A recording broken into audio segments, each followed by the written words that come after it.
Hey YouTube, it's JP Dillon. Welcome to part 4 of the Emerson 614 repairs. In the last video, a defective video detector diode was giving us our poor contrast. So now we have great contrast.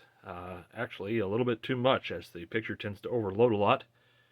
We also found that even at maximum height, the vertical does not cover the full face of the tube, and it just simply folds over on the bottom. So we need to examine the vertical output, and we need to examine the video AGC circuits to see what can be done about the overloading problem.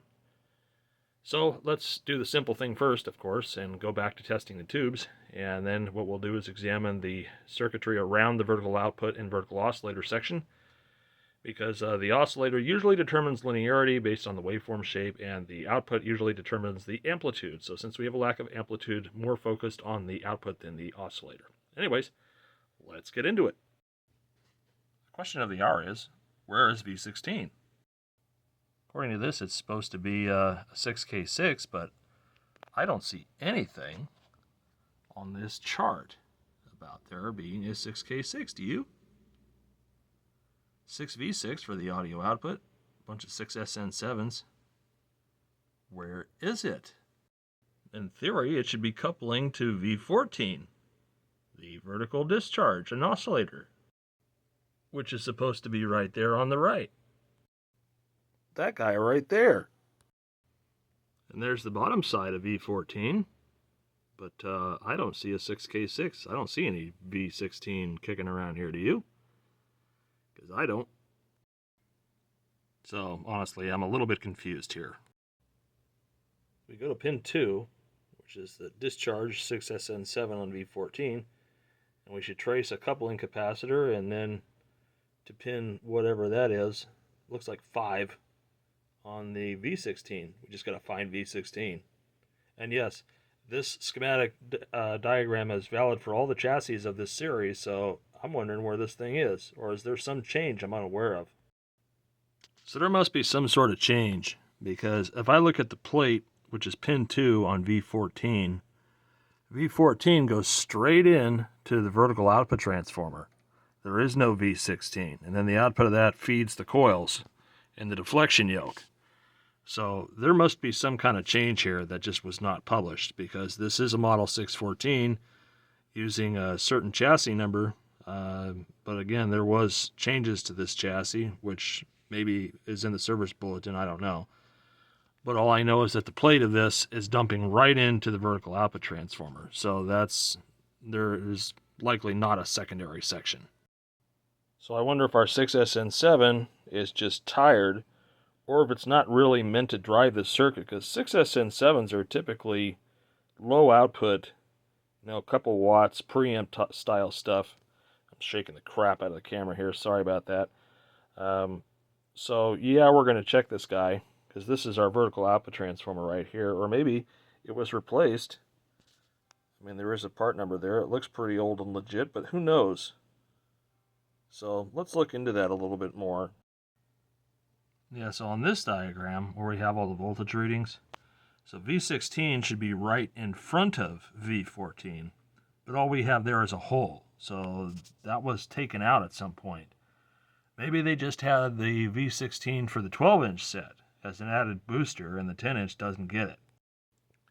And again, right here on our left, just above the tuner, is where V16 would be. And V14 would be up here somewhere. Of course, they don't depict V14 on this one, so that's kind of weird. And they depict V17 twice, which is, yeah, I'm thinking somebody made a mistake here. And thanks to the Early Television Foundation, here we are. So this is a revision where they changed it over from a dual stage to a single multi-vibrator stage. And they've included the schematic diagram for that change, which is this guy, which is what we have here. So this is firing direct into the auto transformer they have there. So we still need to take a look at this circuit and make sure that our resistor values, particularly on the cathode, haven't gone too high, and that our 6SN7 is healthy and strong. So let's just do some basic resistance checks, then we'll check the tube, sub it out, and see if we get an increase in vertical height. Alright, so this is going to be interesting because I'm having to juggle a lamp. I have a neck lamp and then all the other stuff associated with this. So let's take a look here.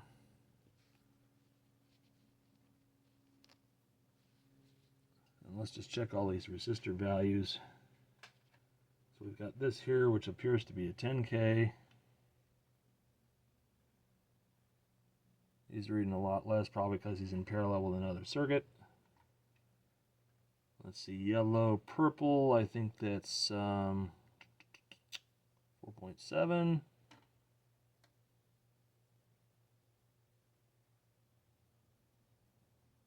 Again, reading lower, so that's probably better than not better. Look at this sloppy capacitor hanging out here. Who worked on this? All right. Green, blue, green, that's like 5.6 meg, isn't it? So that's gone way up.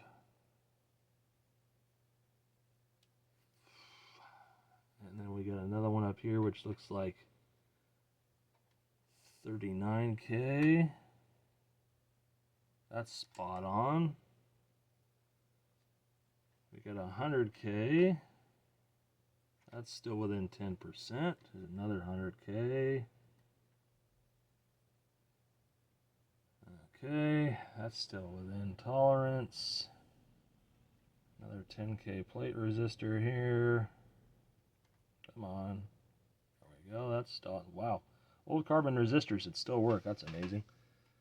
Let's see here. This looks like a 39K. That's still good. So really the old one, the only one that's really scary here is this 5.6 meg resistor. What does that do? That's like 7 meg. That's way too high. And then we might have these fake mica mold capacitors here. These are always nice. That's got to go. He could be leaky. But the 5.6 meg for sure. And then this guy is very likely trouble too. Let's see what that 5.6 meg does. That's on pin 5 of the V14. Let's take a quick look at that real quick. See what that actually does. So it looks like that's our bias resistor, R98, which is coming right off of the vertical size. And that's supposed to bias up the second section of the 6SN7. That's your grid control right there. So if that goes way up, then obviously we're going to get insufficient bias. However, that still, I don't think, would cause the foldover problem that we're having, although it could. I don't think it is, because what voltage we do have there just causes the bottom to fold over. Now, I don't see a 3300 on that cathode. I see a 4700. Let's double check that. That's on pin 3. Yeah, so coming off pin 3 here is that 4.7K that we have. And it looks like they've got a resistor in parallel with it. That's the 10K. So that, yeah, we were getting 3.3K across that mess, weren't we? So if we come across here again, I think we were getting like 3.2 or something. 3.6. That could be a little more precise. Let's see, 3.3K, so 3,300, and then 10% of that would be 300 ohms. So we're right at the 10 to 12% mark, which shouldn't kill the circuit. It shouldn't be that drastic of an effect. That wouldn't piss it off enough to cause the foldover. That's a loss of efficiency of the tube, really. So I think primarily we need to change our 5.6 meg resistor, since that's the feed for the grid. And then let's get out the tube checker and test our 6SN7 and see if it's tired, and then maybe sub it out for another one. Found another old 5.6 meg carbon resistor. That reads 6 meg. Not thrilled with that, but let's see if I have another one here. Got a couple of them.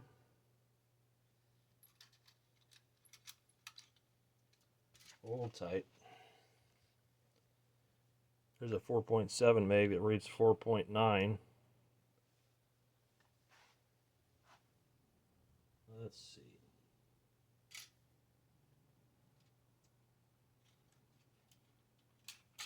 See what you are like. 4.3, reading 4.5. And let's see here again. Yeah, so the 5.6 reading 6 is a lot closer.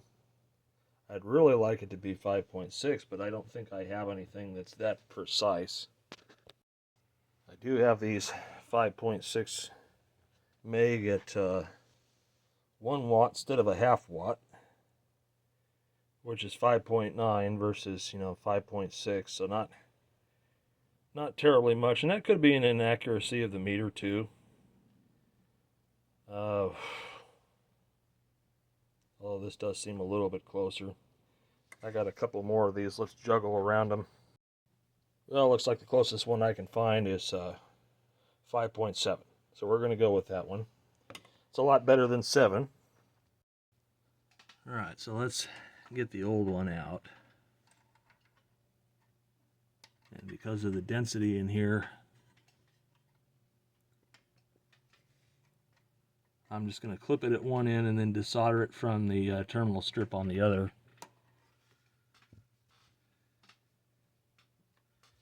And I'm going to scrape the leads on this fresh one here so there's no oxidation that could foul up the soldering. And let me get a pair of hemostats here. And let's yank out the old one. That was easy.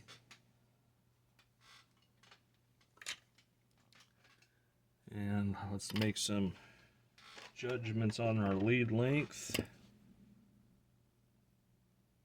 And I'm just going to make an eyelet, curl it around so we have a good strong mechanical connection. So something like that there. And let me slide this over our lead here and solder it in place.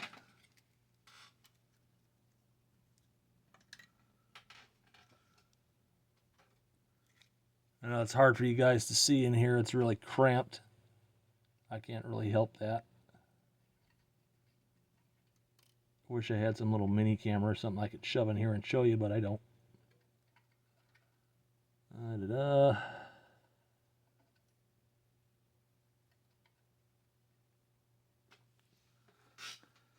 we'll give a tug on this.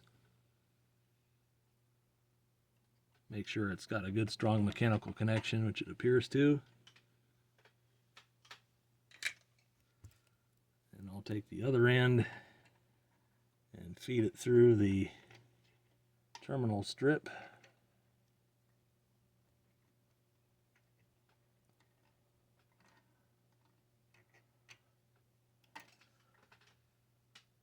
All right.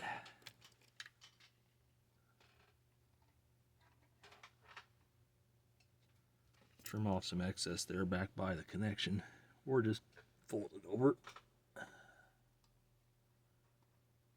Let's solder this guy up.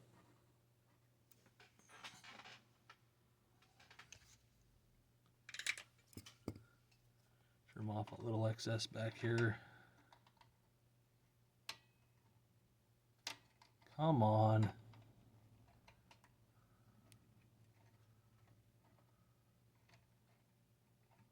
Yeah, let's cut the new resistor we just put in there. That's a great idea. All right.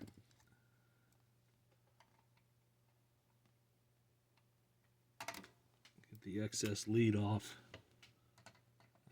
Trim it here. Make sure we don't have anything touching. I'm just not happy with that. We'll try to change that later.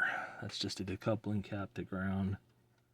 just sloppy. You could have easily gone up and over to the same spot. So just being lazy. All right, let's check the 6SN7 now. All right, let's see what the 6SN7 brings. This is the first section.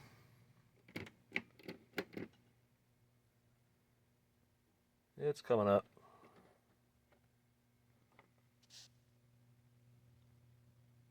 A little on the tired side. Yeah, let's see here. Just need to move these guys. Yeah, let's see what we look like now. Yeah, so that tube's a little tired, but that, I don't know. Let's get a sub and compare. We're going to try one of my Raytheon military grade. It's a pull, so I don't know what its condition is, but just for comparison's sake. That one's a lot happier, and it's still warming up. So let's see what the first section is. Yeah, it's a little happier than the first one. I have a Chinese one, too. I wonder how that tests. You have one of these golden something or other. Let's see here.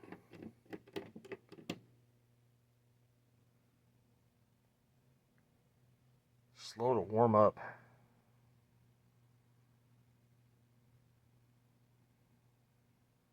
Yeah, it's not testing any better.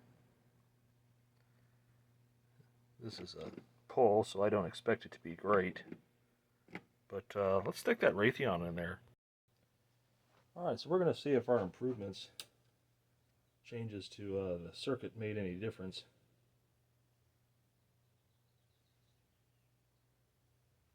So let's just wait for it to warm up. Let's see what happens.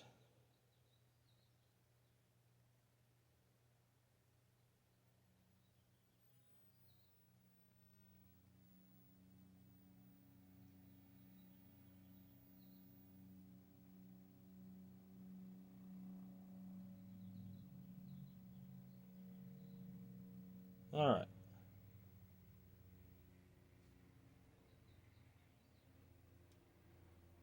Got good contrast still. Focus needs to be adjusted a little bit. Okay. Now, let's find a 4x3. I think we're watching 16:9 right now. Yeah, that'll be the next thing, is fixing the problem with the overloading.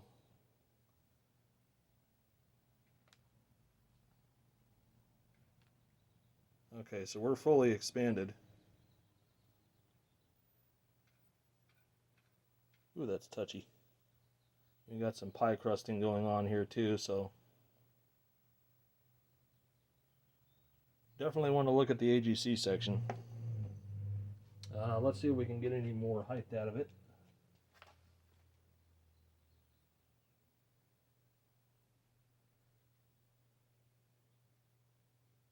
Yeah, we still get the foldover. Now remember, it doesn't have to fill the screen completely. Yeah, and somebody told me that horizontal twitching is very likely another 6AL5 diode in the phase detector. So not a whole big improvement. I was hoping for a lot more, actually. Twitchy McTwitchy face.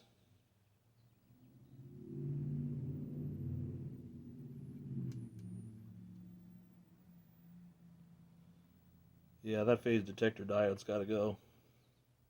We still got the foldover problem. So it may be that there's a limitation because of the change. Because I don't think a 6SN7 just has enough oomph to push that thing all the way. Let's see, is there a vertical linearity here?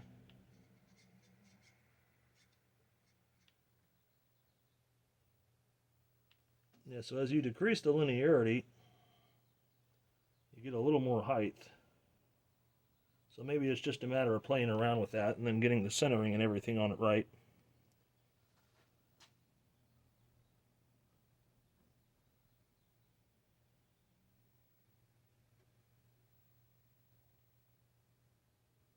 Yeah, so definitely need to look at the overloading problem. But I think that's, yeah, you see it fills the top here. We just can't quite get the bottom in. So that's annoying, but I think we need to tweak that a little bit and see if we can get a better result out of it. So in actuality, our linearity is pretty close. I really don't think it needs a whole lot of adjustment. Sharpen up those lines a little bit. So I think if we just recenter the picture a little,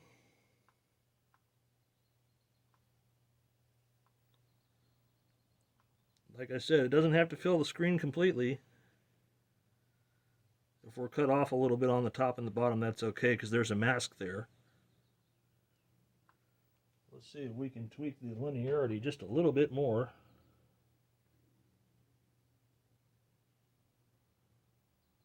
That's actually pretty good.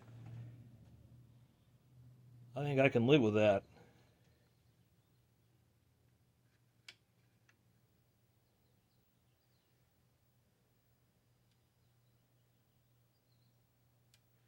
Let's set our brightness level here, turn down so that the retrace just goes away, and then look at our contrast again, which is pretty good. All right, so I think that should do it for the vertical. Now we just need to work on the AGC problem. And once we get the AGC going, this should be a happy set. We still have to make sure the audio is good and everything with it. So a little bit of horizontal nonlinearity we can touch up in a little bit. But for now, vertical looks good. So I'm just going to leave it as is. So I hope you guys enjoyed this segment, and more stuff to come.